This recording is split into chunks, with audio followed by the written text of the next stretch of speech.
Assalamualaikum warahmatullahi wabarakatuh. Perkenalkan, nama saya Bayu Dimas Arga Saputra dengan nomor NIM 18720500047.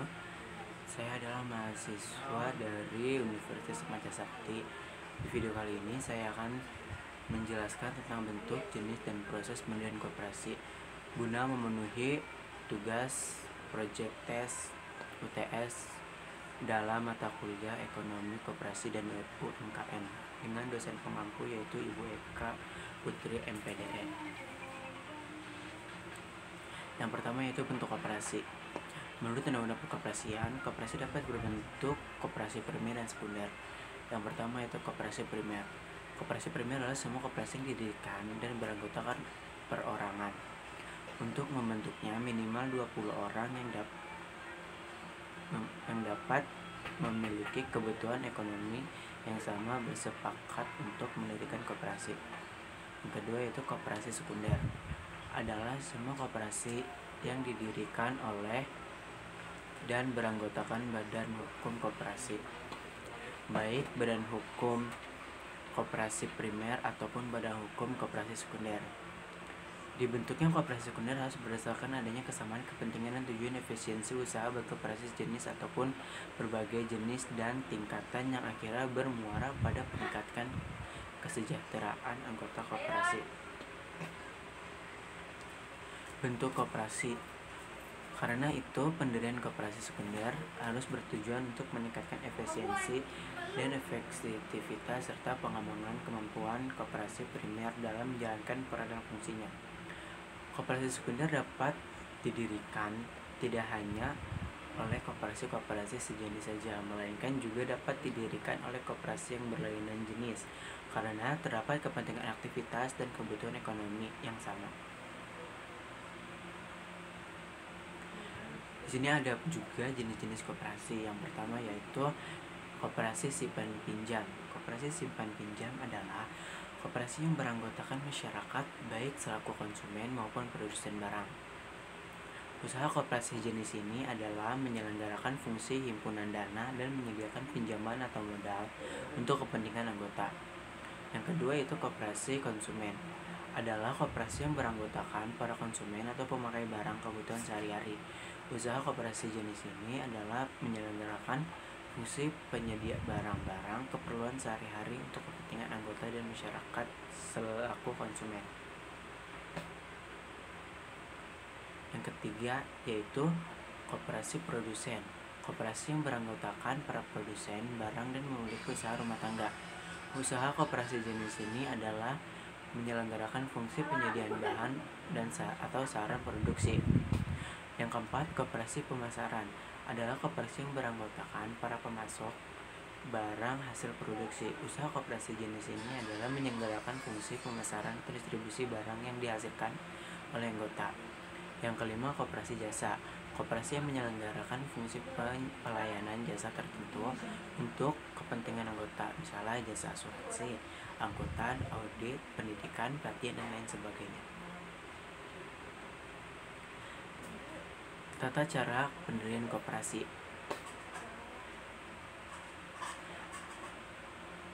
Persyaratan pembentukan koperasi dalam Undang-Undang Nomor 25 Tahun 1992 tentang perkoperasian, yaitu dalam pasal 6 sampai dengan 8 disebutkan bahwa persyaratan untuk membentuk koperasi adalah sebagai berikut.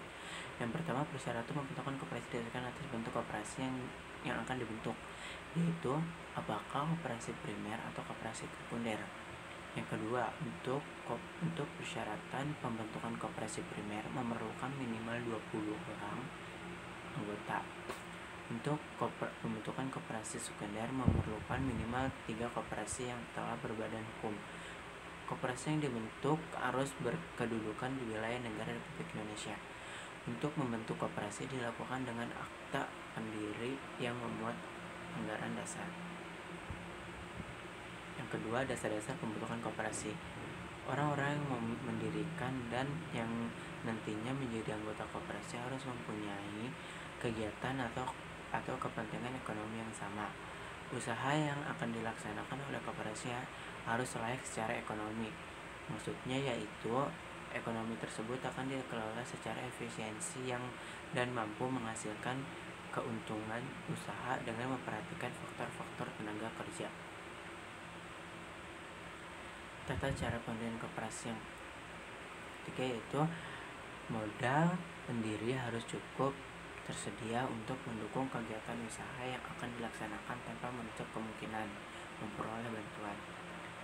Yang D, kepengurusan dan manajemen harus disesuaikan dengan kegiatan usaha yang akan dilaksanakan agar tercapai efisiensi dalam pengelolaan koperasi. Yang ketiga yaitu persiapan pembentukan koperasi. Pembentukan koperasi harus dipersiapkan dengan matang oleh para pendiri. Persiapan tersebut antara lain meliputi kegiatan penyuluhan, penerangan, maupun pelatihan bagi para pendiri dan calon anggota. Yang dimaksud pendiri adalah mereka yang hadir dalam rapat pembentukan koperasi dan yang telah memenuhi persyaratan keanggotaan serta menyatakan diri menjadi anggota. Para pendiri mempersiapkan rapat pembentukan dengan cara antara lain menyusun anggota dasar dan anggaran rumah tangga. Yang keempat, rapat pembentukan koperasi. Rapat anggota koperasi dihadiri oleh sekurang-kurangnya 20 orang untuk koperasi primer dan sekurang-kurangnya 3 orang untuk koperasi sekunder. Rapat pembentukan koperasi dipimpin oleh seorang atau beberapa pendiri atau kuasa pendiri. Dalam rapat pembentukan koperasi perlu dibahas antara lain keanggotaan, usaha yang akan dijalani, modal sendiri, kepengurusan dan pengelolaan usaha, pengurusan anggaran dasar dan anggaran rumah tangga. Anggaran dasar harus memuat sekurang-kurangnya daftar nama hadir, nama dan tempat kedudukan, maksud dan tujuan, bidang usahanya, ketentuan mengenai keanggotaan, rapat anggota, pengelolaan jangka waktu berdiri, pembagian sisa hasil usaha, dan ketentuan mengenai sanksi. Yang kelima yaitu pengesahan akta pendirian koperasi atau badan hukum koperasi. Para pendiri atau kuasa mengajukan permintaan pengesahan secara tertulis kepada pemerintah dan bantuan notaris.